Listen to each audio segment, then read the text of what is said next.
Hi, welcome to our channel of IGNOU Audiobooks, Indira Gandhi National Open University, School of Law, SOL, Certificate in Anti-Human Trafficking, CAHT. BLE 033 Rehabilitation and Prevention. Block 1 Rehabilitation. Unit 2 The Process of Rehabilitation. 2.1 Introduction. The trauma endured by the trafficked person is manifold. The expression of abuse, physical and sexual, traumatize the individual and have a long-term impact on their mental health, psychological well-being.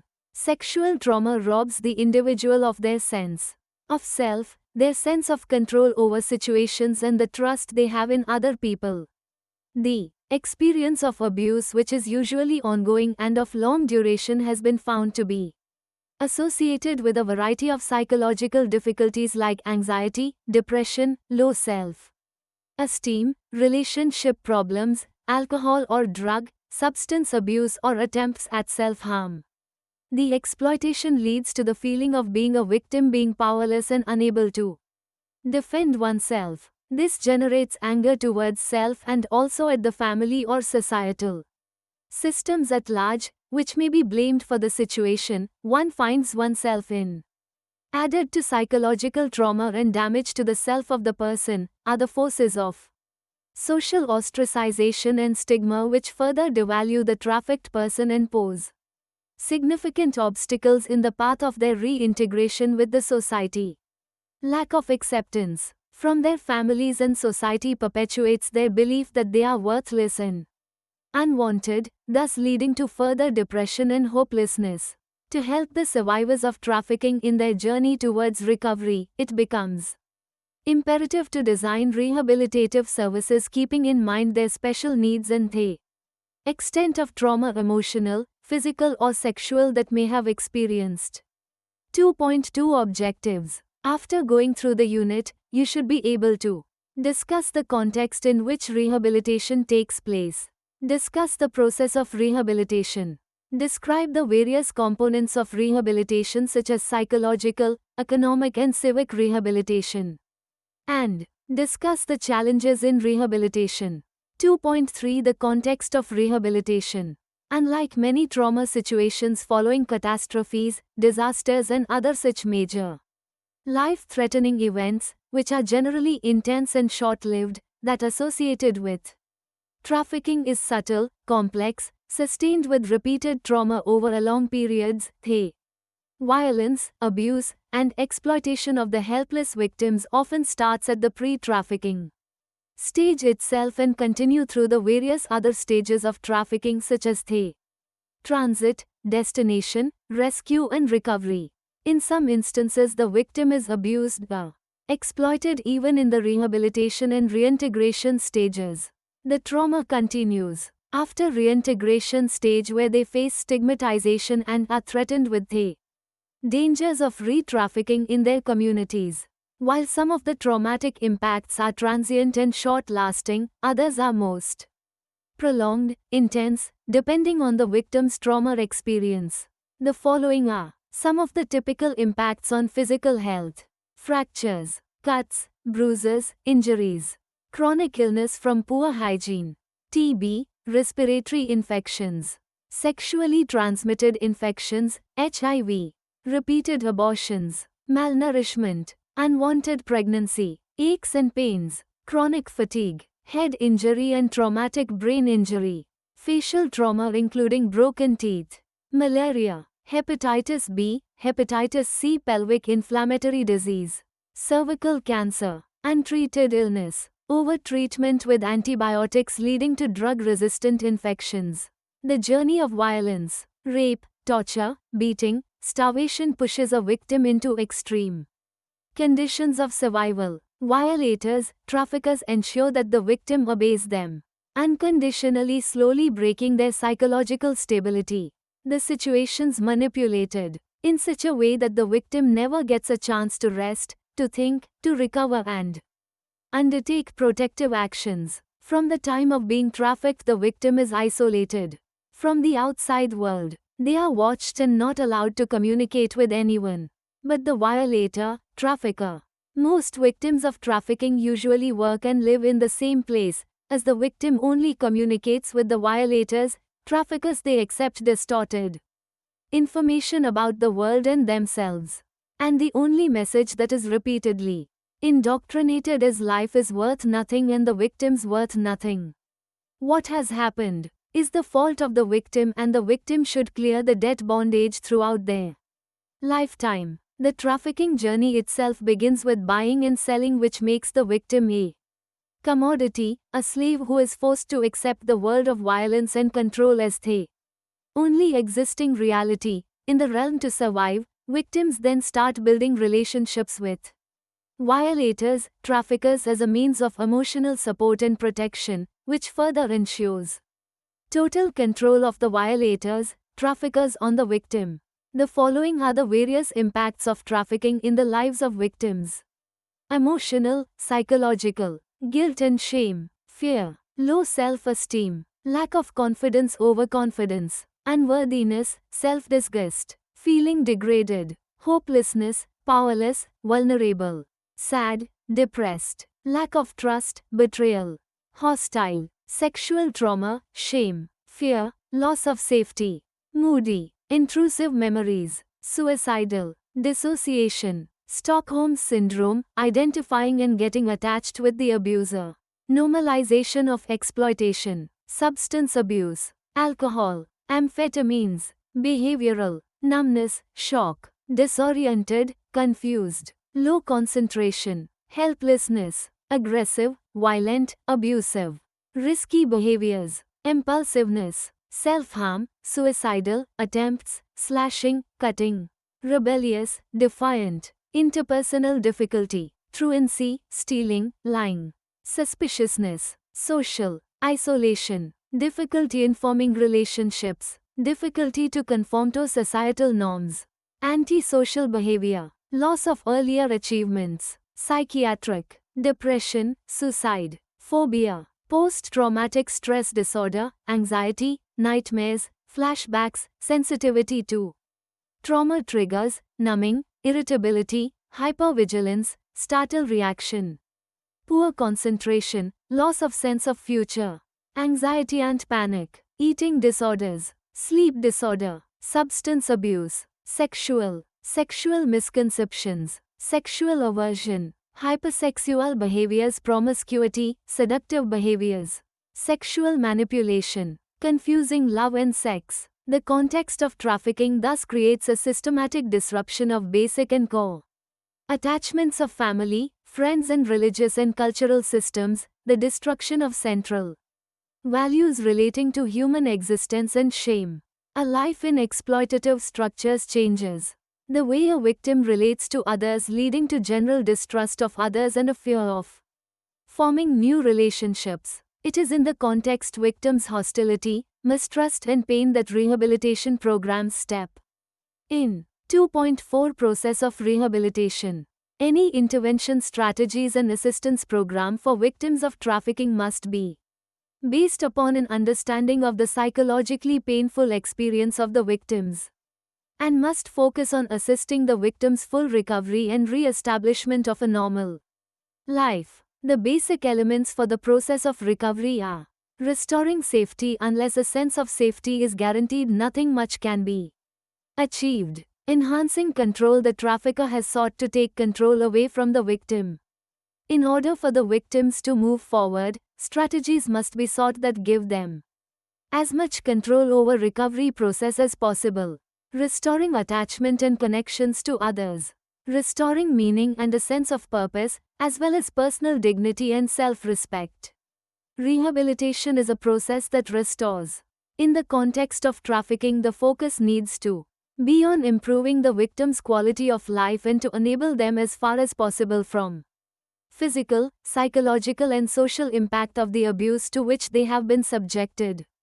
The aim should be to increase the physical well-being, self-protection and elevate the self-esteem to a level that has not been experienced before. The purpose of rehabilitation goes beyond changing the physical environment of the victim. It is to provide a physical and emotional space in which they could rediscover their belief in themselves and experience the recovery of their ability to trust in others. Any rehabilitation work is based on 4 principles. Individualization of services. Separate goals need to be formulated depending on each victim's unique set of needs, psychological strengths, and difficulties in social context. Each victim will have their own pre-trafficking developmental strengths and limitations, and each of them will have different interpretation of their experience. Right to make a choice. Victims need to be involved in all decisions related to them. This reiterates the dignity and worth of each individual and allows a sense of control. Normalization. Victims should be constantly reassured that whatever they are experiencing is a part of a normal response of the trauma that they have experienced. Reintegration. All activities in a rehabilitation program should aim to maximize the scope for safe reintegration to the society, thereby reducing the social isolation. Broadly, the content of any rehabilitation process offers 3 kinds of activities: healing, caring, and teaching. To achieve these, it is useful to see a rehabilitation process as having 4 components. Energize. For any new victim who joins a rehabilitation program, first of all, their nature and their response to the experience of being trafficked has to be assessed. This constitutes the initial phase wherein relationship building becomes of paramount importance. It is useful to induct a new victim with the help of peer counselors. In this phase, the person is given information regarding everyday life as a part of the program, and there is no pressure to share any personal experiences. As a part of the induction, the person is told that if they want to share what they are feeling, it is possible to do so. It is also helpful to predict the fears the person might have and address those. The list of fear is when predictable, long, and ever increasing. If a person has been trafficked, a fear of further abuse, a fear of being asked to leave, or a fear of not being accepted, a fear of being told off because of their behavior, a fear of being sent back, a fear of being regimented, a fear being made to work. Each of these fears and many more will come in the way of rehabilitation, and it is important to address them with information and repeated reassurance in different contexts. Enable. Here the focus is on strengthening the skills that the survivor already has. The focus thus is on strengths rather than the limitations of the person. This furthers the sense of identity and also elevates the self-esteem. Enhance. The emphasis in this component is on acquiring new skills. These skills could be a new vocation or life skills like communication, problem solving, assertiveness, and managing anger. This increases their sense of mastery over their environment. Their competency and self-worth increases, assuring greater belief in self. Endeavor. This component encourages them to be involved in small projects. These projects are either direct action projects or small business projects. This component increases the sense of purpose and meaning in the victim's life. For example, attending an interview and successfully getting a job can give a new purpose to the life of a victim. The components are not mutually exclusive, and during the process of recovery, the victim may move back and forth depending on their mental health needs. At times, the stages may overlap. This broad framework aims in the planning of the rehabilitation program in accordance with the needs of the victim. 2.5 Psychological rehabilitation. All activities geared towards healing the mind and soul of the victim constitutes psychological rehabilitation. These activities, although are generic in nature, they are customized to meet the individual needs of each victim. The goal of all psychological rehabilitation programs should be help the victim become a survivor. Trauma care. Any victim of trafficking after being rescued is in a state shock and uncertainty. Past experiences make the victim distrust everybody and is hostile to all stakeholders post-rescue. If the victim is a substance abuser or an alcoholic, withdrawal symptoms makes them aggressive and violent, prone to both harming others and self. Trauma care is the most important phase in the induction of a victim to the rehabilitation program. This includes the following activities. Peer counseling. Survivors of trafficking trained in barefoot counseling skills are used as peer counselors. These counselors receive the new victim and orient them to the rehabilitation program and the shelter. The counselors also share their life experiences, highlighting their present position and achievements. Care is taken by peer counselors, not to rush the victim, and gradually a trust relationship is formed to open up the victim to partner in preparing a care plan. Peer counseling is done both at the individual and at the group level. The addiction: most victims are either substance abusers or alcoholics. Most often, withdrawal symptoms due to lack of access to drugs or alcohol can make the person extremely withdrawn or aggressive. As soon as a victim is inducted in a rehabilitation program, assessment of addiction is done. Breathing exercises, nicotine chewing gums, and alternate therapies, chewing cloves etc., are used for mild cases. If it is a severe case of addiction, the victim is referred to the addiction center. Psychotherapy, future positively, but most others require intensive psychological counseling to overcome their anxiety and depression. Many a times there is a need for a psychotherapist to do specialized activities such as cognitive therapy or behavior modification therapy. Psychiatric care. Some victims suffer from severe psychiatric disorders such as schizophrenia, psychosis, anxiety disorder etc. These victims require either an inpatient or an outpatient treatment from a psychiatrist. Life skills. Training in various life skills such as conflict management, anger management, decision making, being assertive, handling stigma, grooming, social skills, communication skills, developing positive relationships, leadership etc. is the most important of psychological rehabilitation. This is an ongoing activity even after a victim is ready for reintegration.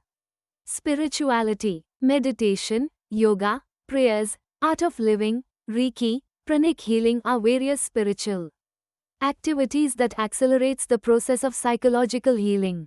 Care should be taken to make it secular, as victims practice different religions. Activities designed to promote diverse prayers is a potent tool for peace and harmony in any rehabilitation program. 2.6 Economic rehabilitation. Economic empowerment of a victim is the most tangible form of rehabilitation. It is a crucial phase as it becomes the deciding factor for the social reintegration of the victim. It looks at creating viable and sustainable economic opportunities available to the victim based on their aptitude and interests. The primary base is to assess the job market and map the opportunities available. These opportunities then have to be matched with the basic literacy, skills and aptitude of the victim. Economic rehabilitation looks as employment, self-employment, collective enterprises and franchises. Employability through livelihood training. Training victims in vocational, livelihood skills that can make them employable in the job market requires an in-depth understanding of the market needs. Most rehabilitation programs use corporate partnership to provide such training. Across the country, there are wonderful examples of corporate NGO partnership to ensure viable employment for survivors of trafficking. Some examples are Taj Mahal Hotel and Prerana Go in Mumbai for catering and housekeeping staff, Bharat Petroleum Corporation Limited and Prerana for petrol fillers, Indian Bank and Sanlap & Go in Kolkata for maintenance staff for ATMs, Taj Group of Hotels with Prajawala & Go in Hyderabad for recruitment of security guards, Lanco Group of Construction with Prajawala for placements of masons, collective enterprises, franchises. Survivors who have entrepreneurial skills could be trained for starting small or medium scale enterprises. The survivors would require skills in financial management, book keeping, marketing, product designing etc.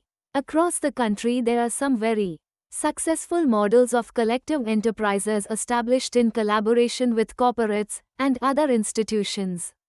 For example, Sanlap & Go in Kolkata in collaboration with Explotech has started an employees' canteen with 20 survivors. Jabla & Go in Kolkata tied up with C3 the marketplace to start retail outlets to sell handicrafts. Prayas and Go in Delhi and Prajawala in Hyderabad partnered with Amul India to start Amul Pizza Parlors. Arzam Go in Goa has started Swift Wash, a 24 hours laundry service with corporate partnership. Self-employment. Survivors who have aptitude to start their own businesses could be trained in entrepreneurial skills and supported to start small business. Support could be taken from any microfinance schemes offered by the government for promotion of such small business units. Across the country, there are many examples of survivors running small businesses such as vegetable cart, fast food corner, sari business, grocery store, artificial jewels etc.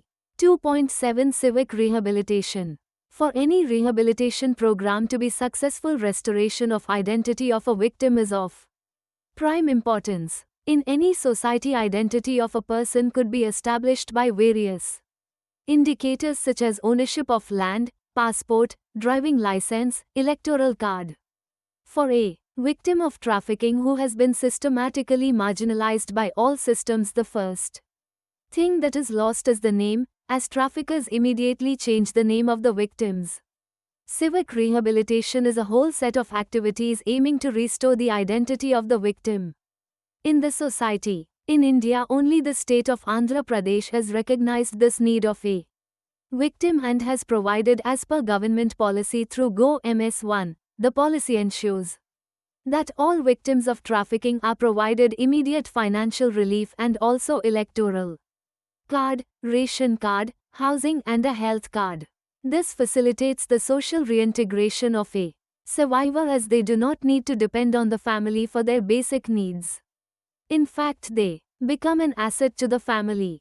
In some countries like United States of America, through its Trafficking Victims Protection Act, ensures that victims who testify are given a new identity, which would mean a new passport, domicile and address, integrating with the existing social security schemes. 2.8 Challenges in rehabilitation. There are many challenges in rehabilitation of victims of trafficking, and these emerge both as an individual issue and also as a societal issue. Some such challenges are: trauma of a victim may be so deep that the recovery could be a lifelong process, which adversely affects developing any coping mechanism. Victims suffering from Stockholm Syndrome, a particular state of mind wherein victim gets attached to the trafficker, do not respond to any rehabilitation measures, and even if they respond, the chances of a relapse is very high as the trafficker emotionally controls the victim. Stigma and discrimination by the family and the community may completely demoralize a victim, making her feel as if the exercise of rehabilitation was futile. Victims who are sick and suffering from HIV, AIDS have a lot of physical health related issues, which brings down their productivity, thereby their own morale to be gainfully employed also goes down. Victims who have testified always live under a fear of traffickers, expecting repercussions of their action throughout the lifetime. This makes the victim live on the edge even when she is reintegrated. Fear that their backgrounds would become known to the people around is a fear that haunts a victim every minute of their lives. Such fears, if unattended, can lead severe societal dysfunctions and a victim eternally feeling unaccepted. All the above challenges can be strategically countered with a long-term model of both institutional and non-institutional support systems for victims. 2.8 Challenges in rehabilitation. There are many challenges in rehabilitation of victims of trafficking, and these emerge both as an individual issue and also as a societal issue. Some such challenges are: trauma of a victim may be so deep that the recovery could be a lifelong process, which adversely affects developing any coping mechanism. Victims suffering from Stockholm Syndrome, a particular state of mind wherein victim gets attached to the trafficker, do not respond to any rehabilitation measures, and even if they respond, the chances of a relapse is very high as the trafficker emotionally controls the victim. Stigma and discrimination by the family and the community may completely demoralize a victim, making her feel as if the exercise of rehabilitation was futile. Victims who are sick and suffering from HIV, AIDS have a lot of physical health related issues which brings down their productivity, thereby their own morale too. B. Gainfully employed also goes down. L. Victims who have testified always live under a fear of traffickers expecting repercussions of their action throughout the lifetime. This makes the victim live on the edge even when she is reintegrated. L. Fear that their backgrounds would become known to the people around is a fear that haunts a victim every minute of their lives. Such fears, if unattended, can lead severe societal dysfunctions and a victim eternally feeling unaccepted. All the above challenges can be strategically countered with a long-term model of both institutional and non-institutional support systems for victims. Any rehabilitation measure should take into account the trauma the victim was subjected to before any activities are planned. All rehabilitation programs should ensure that the needs of the victim and their specific aptitude is taken into consideration before opportunities or choices are shown. Rehabilitation is a combination of psychological recovery, economic empowerment, and restoration of civic identity. There are various challenges before rehabilitation which can be strategically planned and countered. Thank you for watching. We will see you in the next video with the next chapter.